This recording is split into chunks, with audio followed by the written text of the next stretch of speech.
and it also has some necrophiliac content in it. And I don't know if not that I'm into that kind of stuff, but it just got me interested in it. And this is a movie I finally was able to catch. It's called Aftermath. And I'll compare them in a second, but just I want to talk a little bit about this movie. This is basically this is a 30-minute short movie about came out in '94. No dialogue. It's basically an autopsy movie. Basically, this it's really disgusting though. It's it basically tells you what the body goes through after it's dead and is being ready to be prepared for funerals. Basically, this body is brought in. This woman has a car accident and is brought into the hospital, and the doctor it shows you the process of him basically getting the body ready. He cuts it up, he takes the organs out, basically cleaning it and stuff. But then it goes into really sick, disgusting stuff, necrophiliac stuff, and I don't want to give away too many details because I don't want to offend anybody, but it's very, very, very graphic, very disgusting. And I was reading the special features on it, and the director said he actually did a lot of research on it, and apparently a lot of this stuff goes on. And yeah, he has sex with the body. It's very, very cold, very ugly.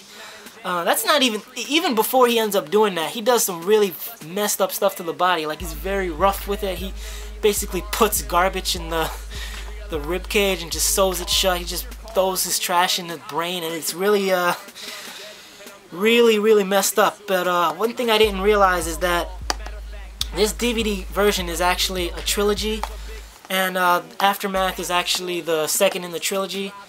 It's called the Death Trilogy, and basically the director wanted to talk about death, just like Pac tried to talk about vengeance and his theory that vengeance is useless.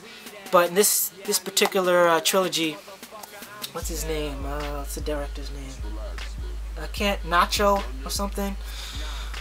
He basically wanted to bring you to the levels of death. The first movie was Genesis. They're all on this DVD. I didn't realize that until I got it. But Genesis is basically another 20-minute short, which is actually probably my favorite in the trilogy. It's about this person who dies and experiences visions in the afterlife. Aftermath, like I said, is what the body goes through in this autopsy, and or this body preparation for the wake. And the third one, Genesis, is basically this man is mourning his dead wife by creating a sculpture of her, and the sculpture comes to life. But does it really come to life, or is it really in his mind? We don't know for a while. And it's basically talking about the mourning process of people who are left afterwards in their grieving. So the first movie talks about, in terms of the death order, the first movie you can say is spirituality. The second movie is the physical, and the third movie is the mourning. So it's a great trilogy of death. This is what it looks like on the inside.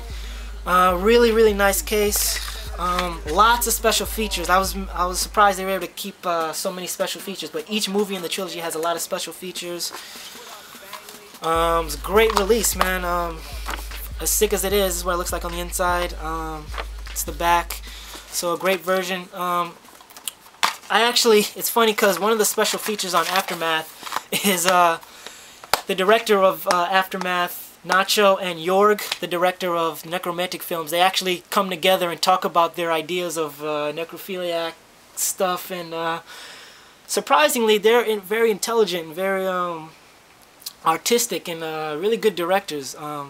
And they really had a message for what they wanted to send, besides appealing to just the necrophiliac sick horror fans. And very interesting interview. I definitely recommend that.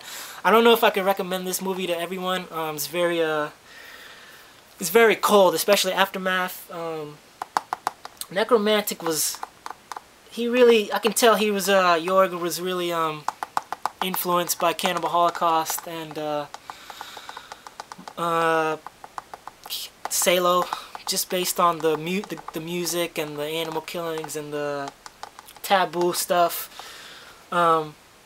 He really tried to create some artistic stuff in that, but it's really, really a lot of social commentary. And this movie is basically saying that, you know, death is inevitable, and you know, there's a lot of evil in all of us. So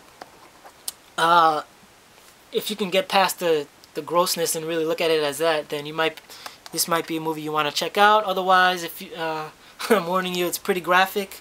I don't know which one is better. I can't really say which one is better, but they're both interesting, and this is a great release because it comes with all three. So that was Aftermath. Been trying to see that one for years, and it was pretty good, actually, as sick as it was. This other movie, to transition from that one, this is a musical. It's probably my yeah, this is my favorite musical. I'm not really into musicals that much, but there's a couple of exceptions. This one is definitely an exception. This is the best musical of all time, in my opinion.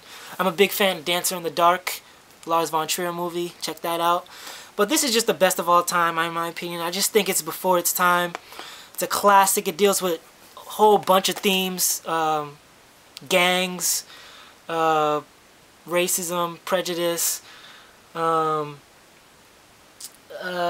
drugs, violence, immigration, all that stuff, you know, music, all that stuff. It's just my favorite music of all time, and it's the West Side Story, and this is the special edition.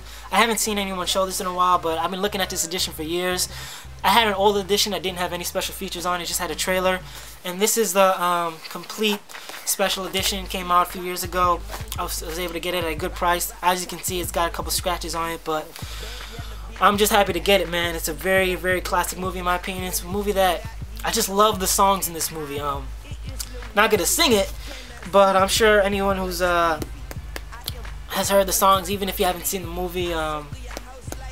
I Feel Pretty, Tonight, Maria, The Jets Are Gonna Have the Day, Tonight, whole bunch. Every song in here is classic. I think Maria is probably my favorite in the song. It's just really, really, really good. Michael Jackson had his Beat It video was taken influenced by this movie, and a lot of musicals were influenced by this movie. I just recommend this movie. No matter how many times I see it, I never get tired of it. And I'll switch this to third person so you can get a closer look at how this looks. So give me a chance to do that. Okay, so here it is in third person. Like I said, this is the special edition. It's pretty thick. It's about it's about 2 DVDs length and width. So it's pretty thick, pretty book packed, but this film deserves it. It's just a classic, one of my favorite movies ever. It's in my top 10. Just pan out a little bit. So you switch it out, nothing on the inside. It's just all red. Nice design. And basically, this movie is takes its premise from, it's a modern day Romeo and Juliet. Came out in the 50s, won a ton of awards. Basically, there's these two gangs, the Jets and the Sharks. The Jets are basically the street gang that's been running the town lately. Well, they've been running it for a while. Basically, most of them Caucasian, and there's this other gang that recently comes to the city called the Sharks, which are predominantly Hispanic, and they're trying to take over their turf, and the Jets don't like that, so they kind of have confrontations with them a bunch of times, and after a while they just decide to have this big gang fight with the leaders fighting each other, Tony and Benito or whatever, and great dancing, great music in between. But a side story is that one of the leaders of the Jets falls in love with one of the leaders of the Sharks' sister, Maria. And just a beautiful, beautiful love story, man. Unlike a lot of love stories that are really sappy and kind of over the top, over dramatic, this one is really, really, it really gets to your heart, man. I know it does mine. And but because the gangs are fighting, they have to keep it secret, and they don't like each other. And it's just really, it really says a lot about prejudice and acceptance and ignorance, and there's a lot of themes in the movie that were just way before its time, and I'm surprised that they were able to talk about so much stuff way back then, but that just shows how classic it was. Great songs. And Maria and the other guy who she falls in love with, they both fall in love with each other, and everyone's trying to keep them apart, but you know, you can't really keep their love apart because their love is so strong. Even at first sight, they try to see each other in secret, and a whole bunch of other stuff happens, and the ending is really, really powerful, and it's just a great movie, man. I love this movie, and this is the special edition. I'll take the book out. This is an image of dancing, some of the dancing before they have a fight. For some reason, they all meet at this this dance, and they all dance with each other. The Spanish are on one side, and the Jets are on the other side, and they have a dance-off, and it's just a classic choreography in this movie. Even for its time, it's brilliant choreography. This is an